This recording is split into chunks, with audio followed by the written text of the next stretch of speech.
Sign in, have some fun. It's Friday morning. That's what we're talking about. Okay, so a couple things, overnight news I want to bring up. So, we want to review. We like to start the show with some major news over the week. The thing there's a lot that happened this week. Let's talk about inflation. I'm just kidding. Just kidding. Just kidding. Okay. I'm logging off. I know. Exactly. Okay. It's bad enough I got to see on every freaking news channel 24/7, but go ahead. There we go. I'm learning so much. I'm learning so very much about new companies, and I'm expanding my view. But and Tesla's always been a company I've kind of steered away from. But once again, catching my news in the headlines, the delay of the 4680 battery. It was supposed to be ready for the Plaid Plus. It's supposed to go into the Cybertruck, presumably starting production this year. Doubtful. Supposed to go into the Model Y production as well. Turns out it's more or less still in development stage, and the article is from Teslarati or Electric. Both cover the story. Panasonic has agreed they would enter into an agreement, and they would enter into a massive investment with Tesla if Tesla could prove that the battery worked. That blew my mind. That once again, we have Elon Musk 3 weeks ago, before Plaid comes out, saying, hey, we got to cancel Plaid Plus because Plaid is just so good. Well, turns out he never had the battery anyway. So there's no way he was going to be able to launch that thing. 500-mile range, ultra efficient. It's just not there. Completely blows me away. And I found out Panasonic was a major shareholder of Tesla up until March, and they sold all of their shares. I just find that if I was an investor, I would find that a little troubling. I'd be like, guys, like, when is the rubber going to meet the road? Speaking, they are an AA company. Could you expand on that, please, Kevin? Panasonic, haven't heard that name in years. They purposely have. Kevin, jump in there, man. What do you mean by AA company? And no problem. AI company. I get it. I get it. I totally get it. I understand. AA is that. Me. You are AA. Get out of here. It's true. Now, Panasonic purposely has been staying out of the limelight as they have changed CEOs, and the new CEO is trying to reduce business, focus on the core competencies of the firm, and expand on what they do very well. And that's a smart move. We see that very common. You think he's just trying to, to get in there and say, hey, I'm the new CEO, hear me roar kind of thing? Or no, I don't. You think it's actual good business? I do not. I don't think he's trying to be run. That's very uncommon for Japanese culture and their business models. I completely had a brain fart there, man. Yeah, Japanese culture does not work that way. They work so efficiently. Overly aggressive. Interesting. They're not American. Interesting story. So I don't know. It's just that, why is this battery delayed? What are we going on here for with that? And we'll see how AI comes about. And actually, I think that could be Tesla's absolute saving, or it could be their absolute curse.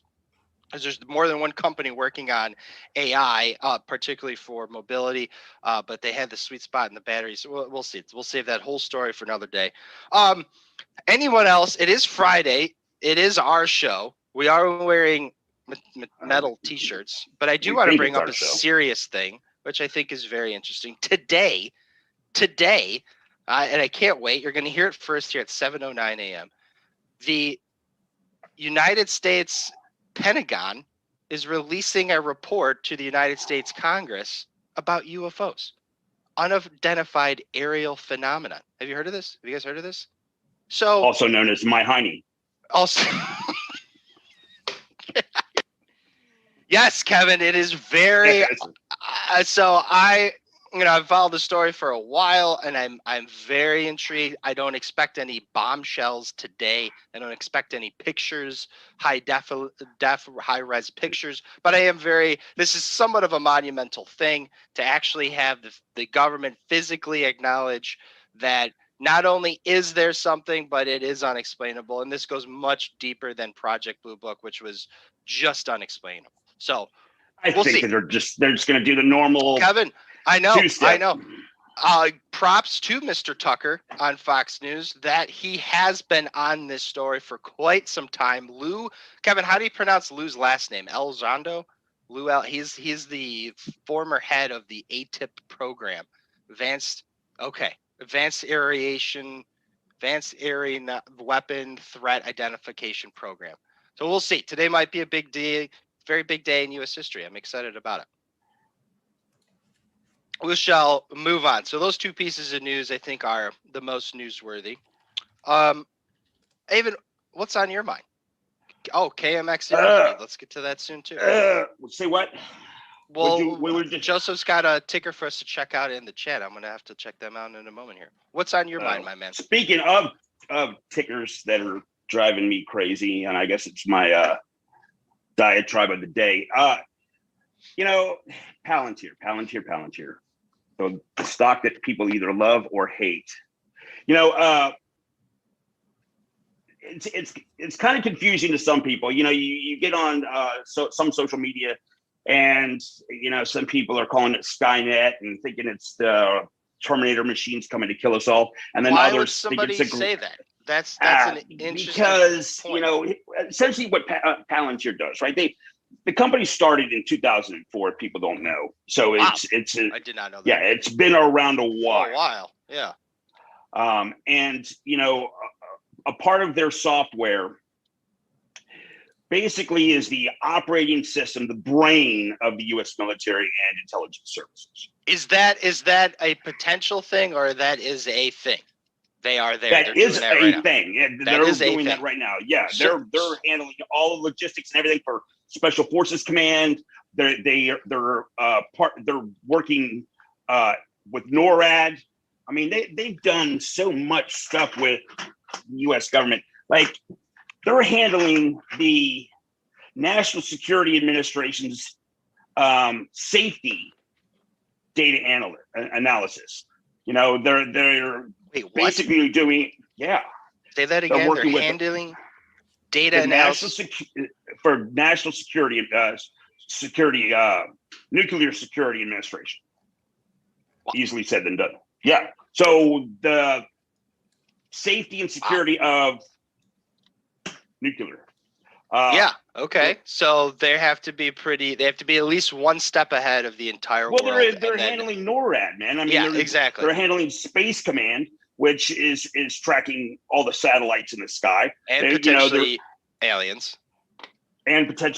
So maybe Palantir will come up and say that the Congress report is wrong and aliens are real. Who knows? Who could?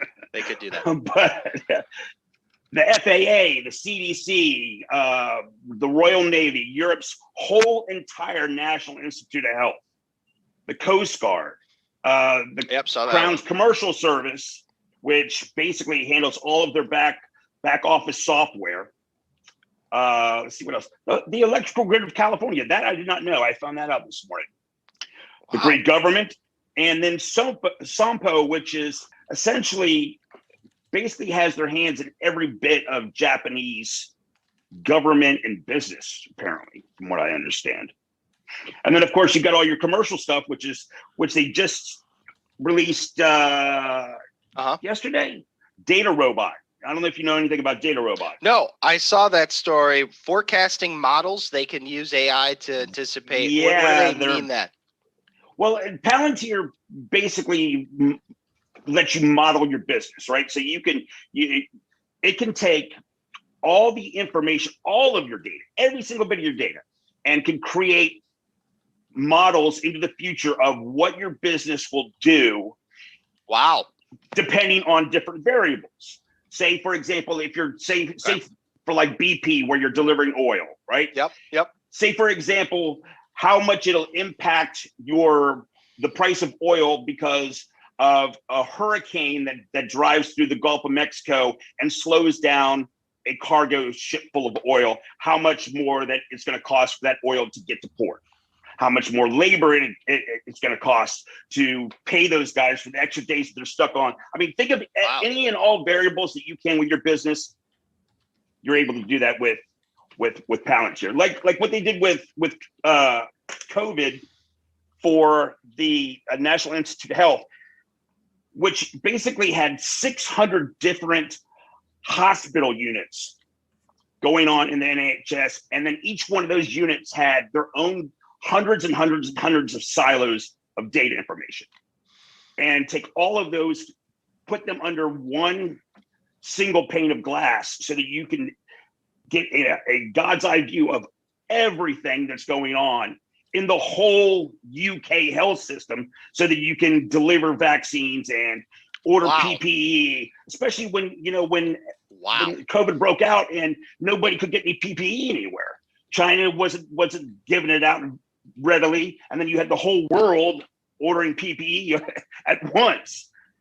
So Palantir was able to figure out, obscure warehouses in the middle of nowhere and order PPE for us. And I mean, just crazy stuff. So getting back to what, they started in 2004. And from what I understand, they have, in this time, created 400 different products that are basically able to integrate AI, take all of your legacy systems that you already have, like all of your ERP systems. They're able to integrate all of your data, all of your systems in with Palantir and give you that forecasting modeling ability, which is big, because then you can predict what is going to happen with your business if you change this or change that or change this. So you instead of you reacting to changes in supply chain or changes in the market or changes in anything, you're already looking into the future, into a crystal ball, hence the name Palantir, I imagine, to understand what your business is going to do in the future. And that way you're able to maximize your business. And the fact of the matter is if you are not integrating AI into your business, you're just going to get left behind. You're just going to get left behind. And are they going to be the go-to company for? Oh, absolutely. Commercialization of artificial intelligence for? Absolutely. I mean, they're already working with Amazon's AWS and IBM and their supercomputer. So, when you're dealing with those kind of companies and their resources, that you are, legit. Okay, I'm with you on that. And I may get slammed by some people on social media about this, but no, me, I don't give a shit. Palantir, in my personal opinion, is the greatest invention since the search engine in Google. What?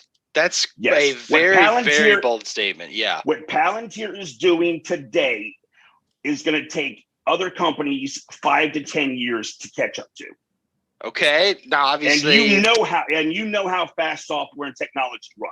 So every 6 months, you got Moore's law, and you got all of this stuff where everything just doubles on itself. It seems like, Palantir is going to be the go-to data and modeling systems for American and global governments, global companies, for the foreseeable future. I think you could evaluate their stock right now and say, well, it's really high at 26.55, but the market doesn't ever post valuations for what today is. It's always in the future anyway. Exactly. I envision this stock. It being within a year being somewhere close to $70, man. Wow. And I could be wrong. It's been known to happen every now and again. I was wrong when I got involved with my girlfriend, but that's beside the point. I knew where that was going. Yeah, that wasn't bad. That wasn't bad. Hey, I paid good money for her. So, Avan, get out of here. Which one do you think is going to pay off? Because that is a bold statement, and I could not agree more that your enterprise needs artificial intelligence, or will want it undoubtedly every single day into the future. I get that. Which one do you think is going to pay off first, the military contracts or the commercial contracts? Oh, commercial. I mean, you're already in the military. I mean, their big focus is civil liberties. They want to make sure that only the people that deserve to have access to data have access to data. So they don't, when they go with a company or if they go with the government, that data doesn't go back to Palantir. It stays with the government or the military or the FBI or whoever they're working with. That stays with them, okay? And the people that only have privileges, confident clearances, are able to see that data. So it's not civil liberties and data protection and privacy is paramount to them, right? So I like that. All right. So being it's that way, they have Karp, the CEO, has said over and over again that we will work with our allies and our militaries and the militaries of our allies, but you won't see us in Russia or China or Iran or anybody that's actively trying to build newer and better weapons to kill us. So, wow. That's right. Didn't he say that in an interview? Yeah, he just said that, right? That was a pretty good interview, right? Yeah. He said that. He shoved it to Silicon Valley. He wanted to make sure that American companies understood that they have several stakeholders in this global game, and it is imperative for them to recognize the most important stakeholders, which are local, one of them being U.S. citizens and companies. Do I have that right? Yes, yeah, exactly. I mean, you've got companies like Google, like you said, that their IP went to China, and Palantir will not do that. And like I've said before, right? I'm all about making money. I think that everybody that's investing in the stock market should become gazillionaires. But at the same time, you should have a responsibility to invest some of your money into companies that are actually keeping you safe and secure in your bed. So you can drink your Starbucks, driving your SUV on your way to your kid's soccer game or whatever, or on your way to the strip club, whatever. Buy electric vehicles. Yeah, I get it. Two different things there. Well, no, I wasn't talking about an electric SUV. I was just talking about an SUV. I don't give a shit if it's electric or not. I meant some of us want to buy electric vehicles and some of us want to go to strip clubs. Hey, my strip club's entirely run on electricity, not gas.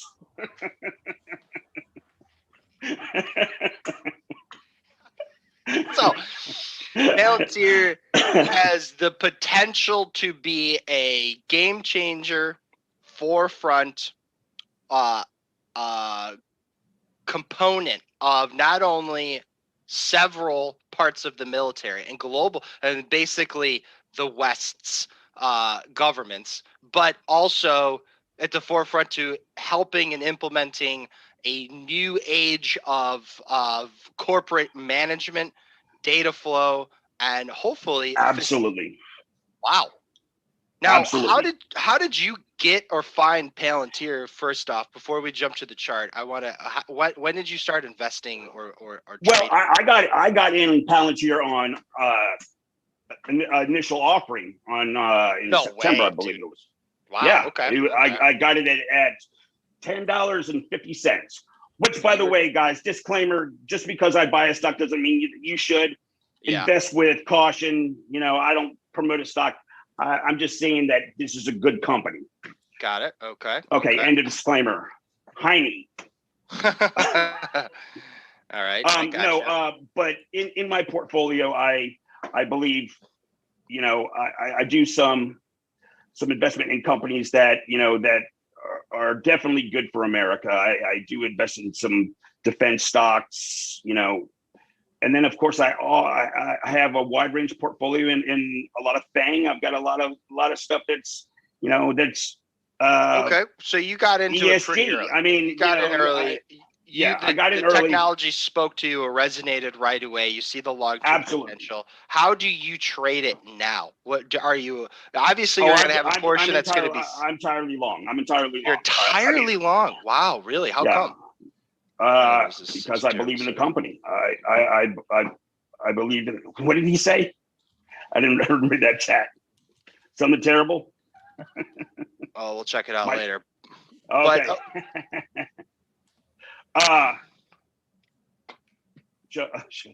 So you're holding it forever. You're not going to trade it as well. You're not going to spin it in any way, shape. No, I day trade, spin a lot of stuff, and this is the one and only stock that I don't now currently.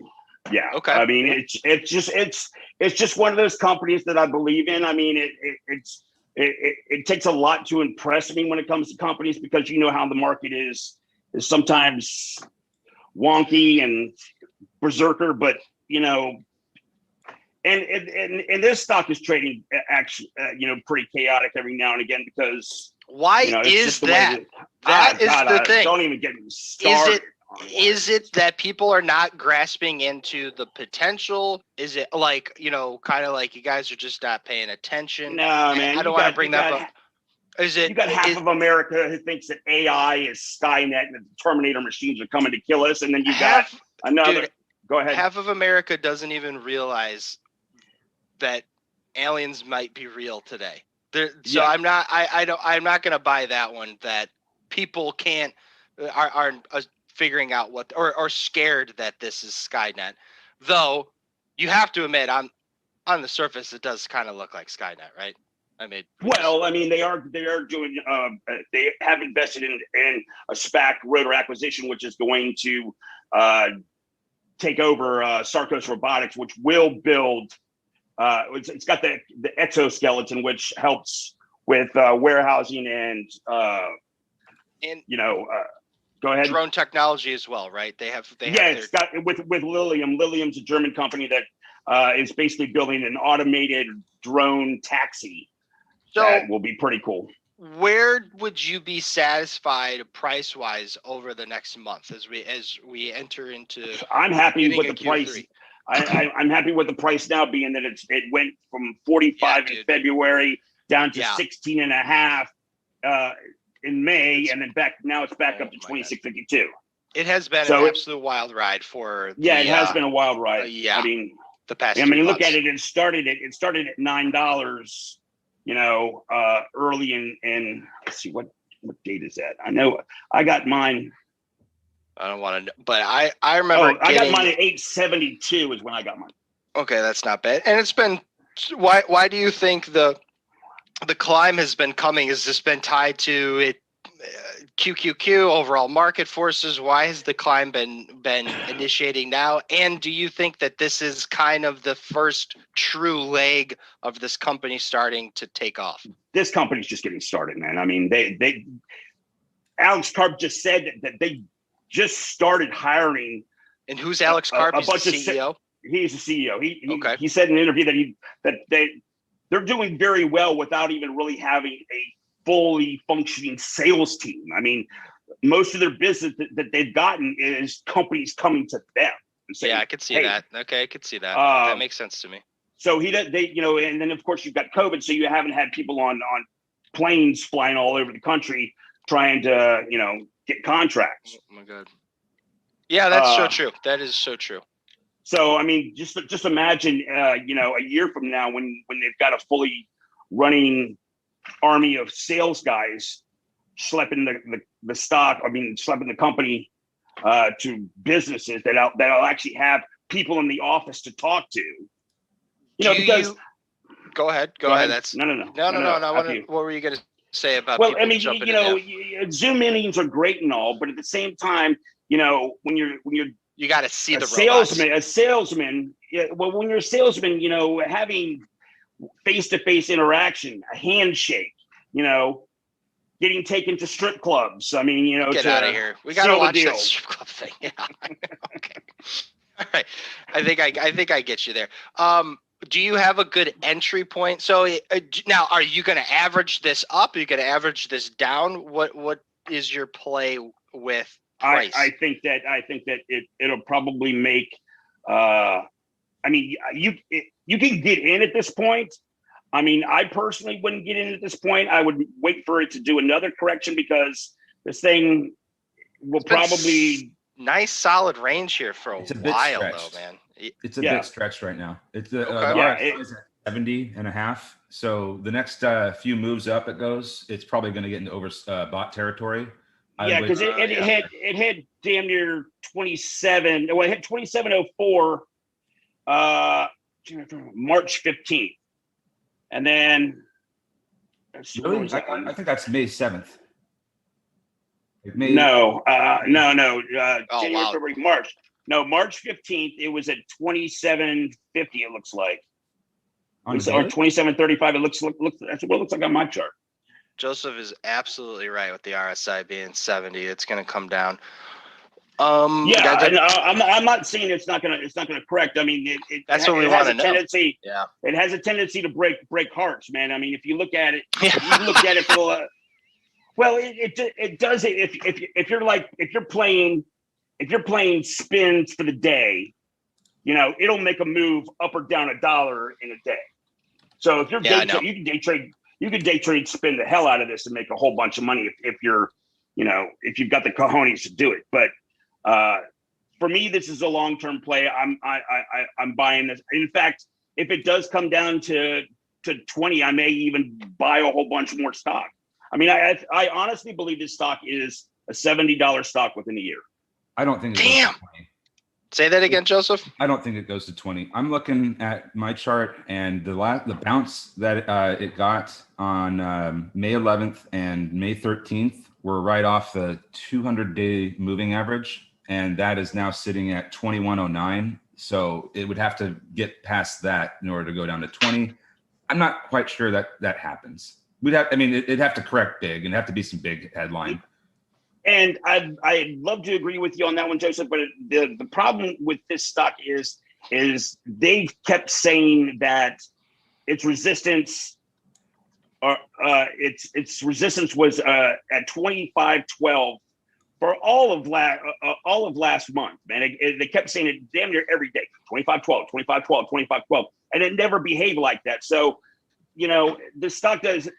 I don't know, man. I can't figure it out. I mean, you're the chart master. I just last month last month was the drop to the recent low. Yeah, it sure was. Yeah, so it hit 1636.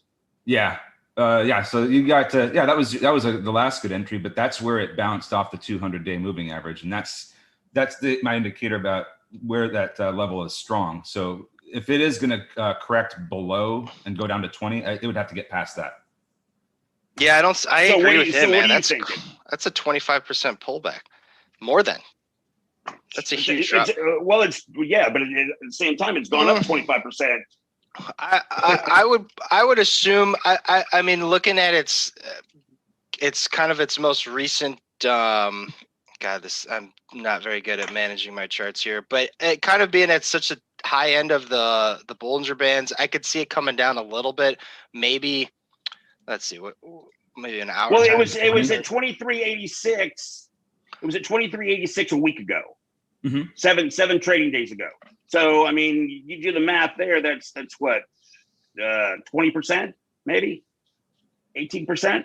Yeah. So I mean, this thing can you know, do major ups or downs at any given time. I mean, I don't know. I've given. I mean, you think about it. In February, it was at 45. Its high was 45, and now it's at 26.48. So will it go back to 45 anytime soon? You know, because every other stock in the market seemed to have its high in around the middle of February, right? And then everything has been going down steadily, and then some of it's been bouncing back up. Correct me if I'm wrong. No, you're right. That's like a lot of these high growth small cap names that were, you know, having a really good start of the year, and then they just took a dump. And Palantir was among that crowd, and now it's going back up with that crowd. The bottom looks like it's in for the time being. Yeah, I think he's right. So you think that this is as low as it's going to go for a while? I don't know about that. I would say this. There are at least a couple of strong levels that it needs to, you know, break through on the downside before it gets to 20.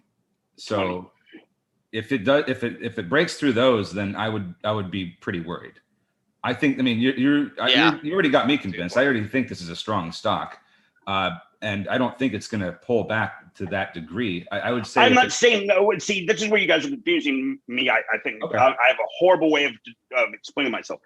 Yeah, you do. I don't think that it's going to go to 20. I was saying that if it went to 20, then I would buy. You would scoop in. up. Oh, Yeah, gotcha. I see what yeah, okay. Yeah. Because no, I hope it doesn't go. I hope it does nothing but go up. But if it does go back to 20, because I got in it, at under $9. So I mean, for me to even buy at 20 now is just moving my average way up. But so if it does become overbought, then that's where I would pay attention for an entry, because when it comes down and it starts to find a level, then I would probably use that as an indicator that it's time to start getting some. It's getting a little. No, this is just a couple days. You absolutely have sold me on the long-term possibilities of the company.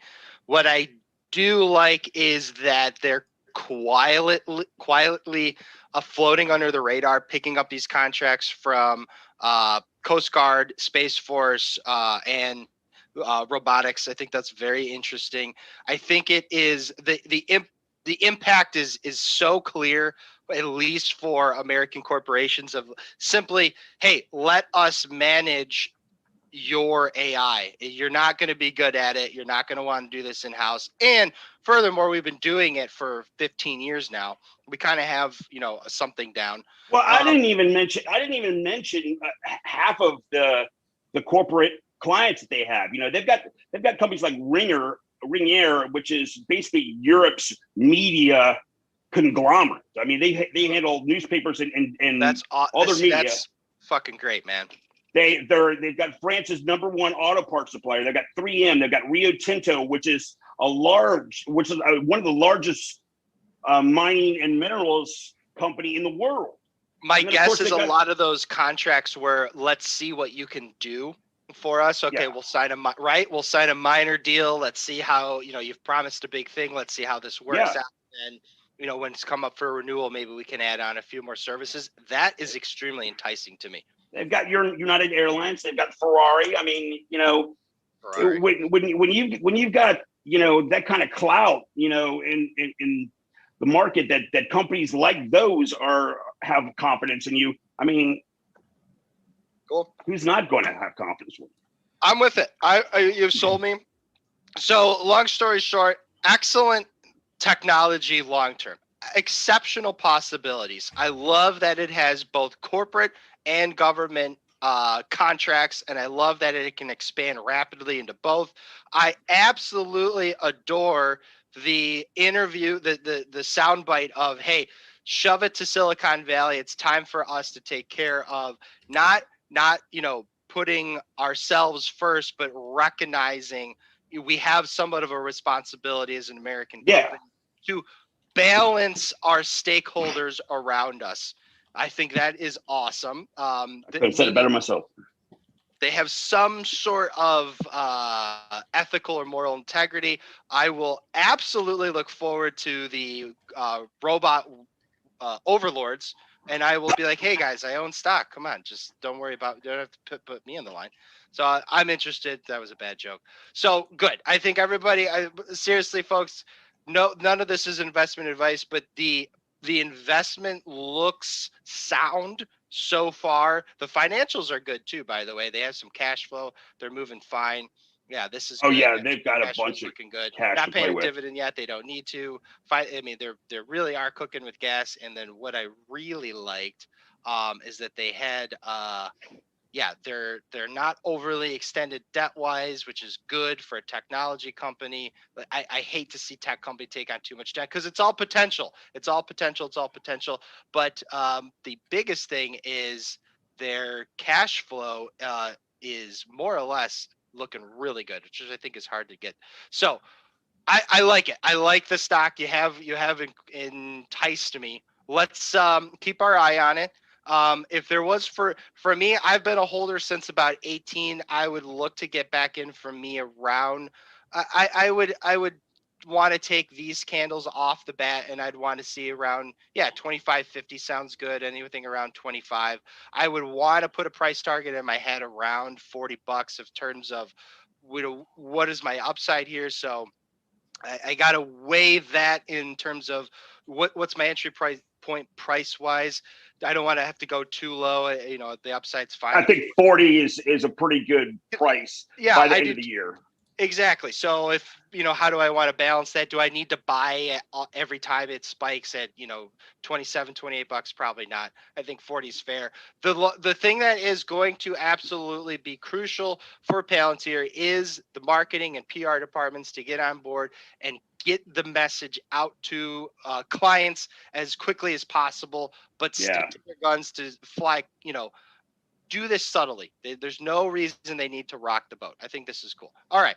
Any last words on Palantir? No, you didn't want to. There was something else you wanted to talk about. Was it SQNS or? I did wanted to absolutely follow up on SQNS very quickly, folks, because it's done exactly what we expected it to do. Let's go to a daily chart. If any of this wants to work for me, it probably doesn't. But I've been in and out of the stock this week because it's done. It dipped to about 575, 580 price wise, and it had an absolute phenomenal day. I think yesterday, it's sitting at nice bump yesterday, dude. It's just it's in its nice tight range. It's doing exactly what I have expected it to do. Let's just take a quick look at the 5-day chart. And kids, if you don't know, all of our information that we're getting is Benzinga Pro off the details and charts tab. If you don't know, ask a friend, and if you do know, tell a friend.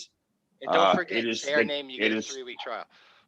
Very quickly, I think we're with the RSI on a more or less a 5-minute candle, 50, right at 50. I think this is a fair entry point of 591. My next, I've already bought, so my next selling point is going to be right around here between 610 and 620.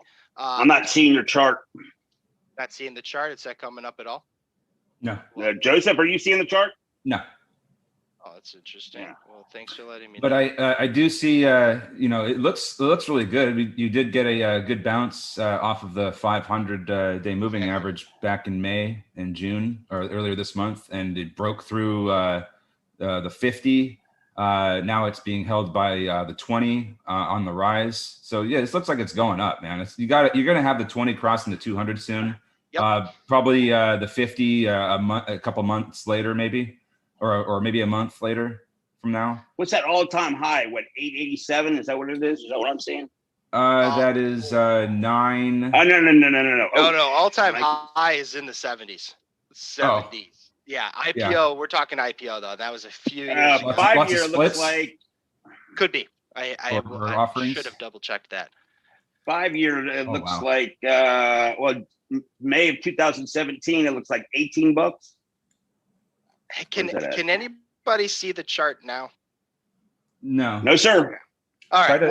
Try to share your the screen or the window. I don't know which one you have it in. I don't know what. 1903 in 2017. How we looking? There we go. Okay. There we go. This is exactly what I'm talking about. June 21st, we just have this nice soft upward trend. Exactly, guys. It's going to spike. It's going to come down. It's going to spike. It's going to come down. It's going to move right back up. My next selling point is going to be right around 610 to 620. I loaded up at 585. Right about here. Yep, right about here. Sold a little bit. Took a little bit of profit. Some odd lots. 25 shares, 30 shares, something like that. And that's where I'm sitting pretty, man. And I'm just going to keep riding this wave. And if anybody needs to take a look at the 1 year, we should still have my big lines up. And it's just, if you can see this. Nice squirrely lines. It's just in this nice little channel right here. Joseph helped me kind of navigate through. It's just floating nicely in this nice range. I just like it. You see this? You see this? This is the chart master, that's for sure. Exactly what I'm talking about. This right here, and this really should be going all the way back. I'm not sure why that was different. We're right here in this nice little channel. We're working our way back up. This is what I'm eyeing towards. My maybe I'll dump a lot at 12, but the easy, nice flowy. It's something interesting for us. Okay. So what's your forecast on this? Oh, I think it'll I think it's on its way to 9. Absolutely. I think it wants to clip. It's going to eventually beat this last high earlier this year. I think it's gonna fight to get to 9, but it's eventually going to get there, and it'll overtake that previous high. It'll get over 10 for sure. I don't have a time frame exactly on that. I'm just a little more excited about its current. It's just current price action, just how smooth it comes up and comes down, and it's just slowly building momentum. And again, the big play is that it's a 5G company. It's at the right place at the right time. It's something that I've seen a lot of consistency in the pattern and the charts, and I think it's worthy of taking a look at the chart, folks. If it's in my next play, if I were you, I would be waiting to get in right about here. Right around this last dip. Yeah, I would be fine at 575, and I would look for an upside at 610 to 620. Not a huge profit swing wise, but if you have the if you want to spin it, it's right there. I have some news on this that came out yesterday. That looks kind of interesting. sounds like we'll do. So you got 2 different price targets yesterday. You had Needham that gave it or lowered it to 9, and then you had Roth Capital that raised it to 1650. So that's a range there that's still above where your cost is. So that's looking good. So at least 9 you're looking at to 16. I'll take the 16. I mean, if you just move from 6 to 9, I mean that's 30%. Yeah. You know, you spin that. I mean, 30% profit is. No, nothing to sneeze at. 6 to 9 would be if I bought at 6 and I sold at 9. It's 50%. Yeah, it's 50%. Half of 6. 50%? Yeah. If I buy at 6. And I'm thinking. You're breaking down 3 of 9. Yep. Yeah, I know. Guys, we like it. I like the stock. That's all I got to say. Why they don't let me operate heavy machinery. I know. There's some things you're good at, some things you're not good at. Okay, so we'll move on to GMX. What?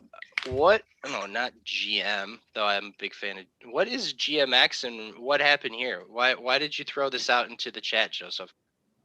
I didn't throw GMX out. Oh, I threw KMX. KMX, excuse me.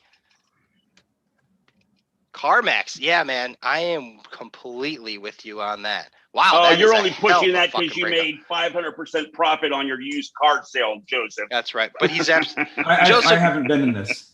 Oh wait, I did sell my car to CarMax. So yes. Yeah, I know. That's what I was saying. It's actually one of the things that got me onto this whole theme that we discussed in Happy Hour with a whole bunch of other used car companies. Like you had you have Penske Auto Group, you got Auto Nation, and you have Avis Budget Group. That's been on a rip. It came down recently, but that was on a rip too. But CarMax just had their earnings, right. And the whole used car rental car theme is super strong because of the semiconductor shortage. There's not going to be as much production this year. Yeah. And people are wanting to travel. If they can't get flights, then the next option is to do train or car. So you're going to see a lot of rental car premiums go up. They already have. I have some family that visited me for Father's Day last weekend. They said that the prices were getting a little bit out of control. So the used car rental car theme is still pretty strong. There's a couple of stocks that I pitched to Power Hour on Benzinga that have just been doing really well, RMBL and HYRE. The whole used car theme is great. So anytime that there's results from earnings or news. I imagine their earnings report is going to be pretty good, man. I mean, no doubt about it. Can't buy a whole bunch of new vehicles now. So okay, but now, all right. Here's where we are. Is this Joseph? Is this the type of thing where you have missed the boat a little bit? And I don't want to discourage anybody or disappoint anyone, but okay, we have great earnings.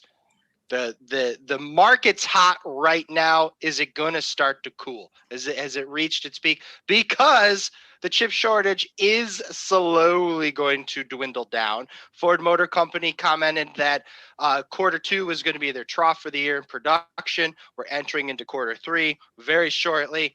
Quarter 4 is going to be here before you know it, at least in terms of production wise. Is this where, hey, this was a great play? These are the factors that built into it. How can we take these and move on to the next one? Or is this something like, hey, man, I'm going to write it out for the rest of the year? Well, I don't know. I think one of the good questions is how much sales are going to be lost because people needed a car now and can't wait for the new vehicle to come out. So they'll take what they can get right now, and then that puts them off from buying another replacement vehicle for 2 years, maybe. I don't know. Interesting. Joseph, what do you think? Joseph, man? you were going to say something. Yeah. Yeah. So the used car rental car theme is something that I believe is going to work for the rest of the year, because and especially this summer, since people are going to want to get around. Yeah. It's probably going to start cooling off. I like after that, the summer. So I would say probably after this quarter's earnings it would start to probably taper off, but I think you still got at least this current quarter that could give you some good price movement. As far as CarMax goes, it hit its head on a pretty key resistance level this morning. It's probably still worth trading today at the very least. As far as an investment, I don't think this is a particularly the best entry, but I would probably look for something right at the 50 daily moving average, which is sitting at about 122.25. So yeah, because it's gonna get a little overextended today probably. And then it'll come down a bit. But I think if you for the earnings play, that's over. So if you do want to be in this, you'd have to wait for it to come down. I don't know that this doesn't take off. This is, like I said, a pretty key level of resistance. If you draw the line at the high and go all the way across on the daily, you can see all the other price crossings it has. You want to go to daily though. But you never can tell, man, with earnings reports. I mean, look at how Tesla and Facebook and Apple behaved, going into earnings report, and then after the earnings report came out, I mean, Apple had the largest, sales of ever, and it only went up 2 points. I mean, yeah, that was around when tech was being out of favor, though, wasn't it? Yeah, it was. I mean, but then you had Facebook that blew through the roof, on kind of numbers. So who knows, man? I mean, do you know how many other companies? Because I haven't looked at the data yet. How many other companies in the same realm as CarMax are coming out with earnings reports this week or next week? It's going to muddy the water. So I think CarMax is a bit of outside of the date range of these other car companies. They report a little bit earlier than some of the other ones because AutoNation, this one doesn't report until July 22nd. Penske Auto Group, this one doesn't report until the 28th of July. So a lot of them are in July to early August. So this is usually I think this is one of the first ones. So this may set the precedent for the others. Good to know. It may. I mean, I don't know. I may look into. I need to get more information before I. No, absolutely. Not that you haven't explained your point very well. He's absolutely fucking right, guys, about the summer sales are just going to be absolutely killer. There's just no way around it. We literally talked about this last week of are consumers going to shrug off rising prices and they're just going to go balls to the wall? I think we all concluded that, yeah, they probably are.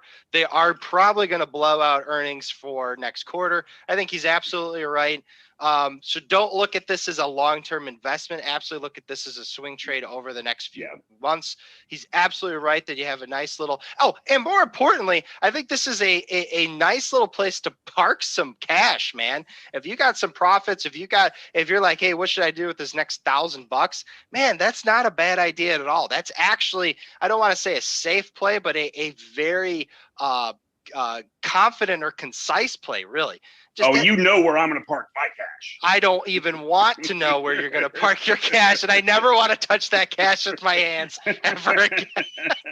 Regardless, Robert brings up a very good point that always has me concerned, and it's supply. We know that Car Lots, their ticker is LOTZ. They had they had a supply issue because I think it was their consignee supplier decided that, hold on a second. Their consignee supplier didn't or kind of cut them off for the time being because they're getting more money out of wholesale auctions. So yeah, I don't know how much Robert would be able to give us insight on the used car space, but he's a dealership owner, so yeah, anything that he has to would be great. Robert, that was a great chat, great point in the chat. And for everybody out there on YouTube, he was basically saying, as the owner of a car dealership, he is not going to see rental companies getting new supply enough to reduce rental prices. And Robert, correct me if I'm wrong, rental companies are going to get supply off of car lots or as leases get turned in, they're going to buy them at auction, something like that. I may or may not be right. But I think he's absolutely right, as inventory is going to be to the dealers absolutely first, then to used car lots, and then finally to rental cars. But we have to, so their supply is going to be low, but do we have to couple in the demand? Is demand going to kind of level? Well, how is that going to get, how's that going to get impacted with now that everybody is allowed to travel, and everybody wanting to fly? Oh, that's a valid point with keeping demand up. I'm not sure. We'll have to keep our eye on it. I think he's absolutely spot on about the supply being tough for rental car companies, thus playing into so right now we do have a perfect storm. We have limited supply, certainly with Robert's insight, certainly not going anywhere anytime soon. And we have a definite demand in the summertime months for travel and rental car companies. I think that's fantastic. That's a great point. It's one of the reasons why I like one of the growth plays, HYRE. That this company takes people's cars that they own and helps them lease it out temporarily to food delivery drivers. 3 minutes. Food delivery drivers. Basically, like if people, if somebody works for Lyft or Uber, they lease it out to them. And it's like, it's only for like when the car is idle. So you drive your car to work. The guy comes and picks up your car, goes and does his deliveries, comes back, drops it off with a full tank of gas, I guess, and then you get in your car and go home. So it's like Tesla is trying to do that. Yeah. So but this one's actually doing it. That's a big difference. Yeah. So I mentioned this one around right before, you see that big drop just before the beginning of May. Yeah. So I pitched this one just before that. So it didn't look good initially, but now I probably look a little bit better. Way to go, man. No,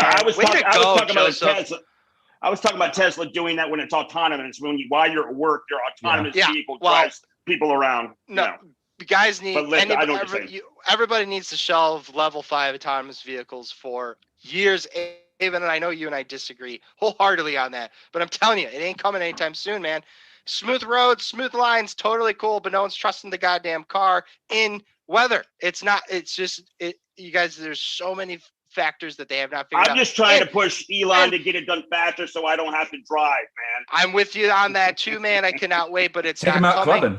And you know what? I'm a huge supporter of AV vehicles because so much infrastructure is antiquated. For example, there's a gigantic interstate in Detroit that the speed limit is set to 55, but everybody drives 70. That makes merging on this thing almost terrifying. Well, if all the cars were driving the speed limit, it would be much more efficient going to work, but that's another time. Well, did you see that Tesla came out with a press release the other day that they've got one of the largest supercomputers in the world now, so that they can handle all that? Where's the fucking battery? I don't believe a goddamn thing. Who managed that for them? Supercomputer, but not a battery. Who managed the supercomputer, though? No. Does Palantir manage a supercomputer? I'll trust the Palantir computer all day. Give it on. Oh my gosh. Well, we gotta get. Arlene, I am not a Tesla hater. I'm somewhat of a realist, and I think it's my business school mentality. I'm in grad school and I studied finance. Eventually business says they have to deliver. And I think that got so many companies into so much trouble. I just don't want to see them go off the rails. I just can't stand. I'm not saying he's a liar. I just can't stand liars. So I know we have to go. I think he stole your high school girlfriend. He did because he's a billionaire and his goddamn car goes 200 miles an hour. And so I'm so jealous. He Ardeline, he so did. And she was pretty, and it took forever to win her back. But anyway, so we got to get going with your current one. Well, yeah, I had to win her back. Robert is wow, okay. Wholesale, it's sold for $39,000. Holy crap, guys! Check out that chat comment from Robert. Inventory is hard to get. He was trying to buy a 2016 Escalade last week. Wholesale value 27,000. Is now, Robert, did that sell wholesale for 39, or did that sell to the consumer at 39? Because that is incredible. Holy crap, man! Yeah, that is nuts. Can you hear me, guys? Yes. Oh, okay, Yes. cool. Yeah, it sure did. Stuff is just nuts right now. And one of the things that's driving the sector even harder here in the United States is the way the dollar is kind of screwed up against the rest of the economy in the world. We have tons of exporters coming in and buying up vehicles. In fact, that Escalade is one of them that's going to end up somewhere in Saudi Arabia, the Middle East, and they're going to sell it over there for double what they paid for it here, plus shipping cost. Wow. Well, let's not forget too that the ports are so backed up. You've got ships that have been parked off of the LA basin for weeks now because